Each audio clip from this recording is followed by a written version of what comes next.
Não, e eu vou te provar pra quando alguém te perguntar isso, você saber responder. Muita gente fala isso daí por causa do que tá lá em 1 Coríntios 14, 28. Se não houver intérprete, fique calado na igreja, falando consigo mesmo e com Deus. Mas na realidade, se você ler o contexto, Paulo não tá proibindo, mas ele dá dicas importantes e orientações para as pessoas que vão falar em língua dentro da igreja. Porque no mesmo capítulo, no versículo 26, ele fala que o dom de língua ele deve ser para edificar a igreja. O que adianta você ficar chama lá chuia, chama lá saia, não entendendo nada, ninguém entendendo nada, você tá edificando em quê? Até as pessoas que ficam bastante tempo lá na igreja tá entendendo nada, quem dirá o que novo convertido tá chegando, vai ficar boiando. Então ele dá orientações para quando falar em língua, falar em ordem, ser 1, 2 ou no máximo 3. Cada um na sua ordem. Ser o primeiro, depois o segundo, não ficar falando todo mundo junto. E quando falar em língua, deve ter alguém para interpretar. Aí é quando ele fala, se não tiver intérprete, é melhor você ficar calado. Fala consigo mesmo e com Deus. Então chama lá chuia, chama lá chaia. Fala bem baixinho só pra você. Por isso que lá no versículo 13 ao 15 desse mesmo capítulo, ele fala pra você, quando tiver o dom de línguas, também pedir pra Deus a capacidade de você interpretar. Porque quando você tá orando em línguas, você tá edificando o seu espírito, mas você não tá edificando a sua mente. A sua mente tá ficando infrutífera.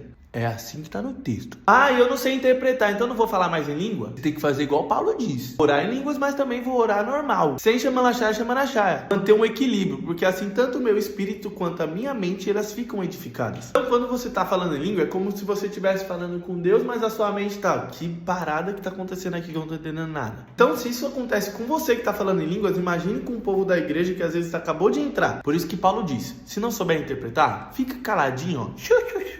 Você fala bem baixinho, chama laxá, chama laxá. Mas ele não tá proibindo nada, é uma orientação. E outra, já tem uma diferença do que aconteceu lá em Atos 2. Lá em Atos 2 eles não ficaram chama laxá, chama laxá. Se você quiser saber disso, já segue aí que eu vou fazer um vídeo só pra você. Cadeira que é pra todo mundo. Só pra te avisar que eu sou o crente mais lindo do Brasil, que vai explicar a Bíblia da maneira mais fácil possível pra você.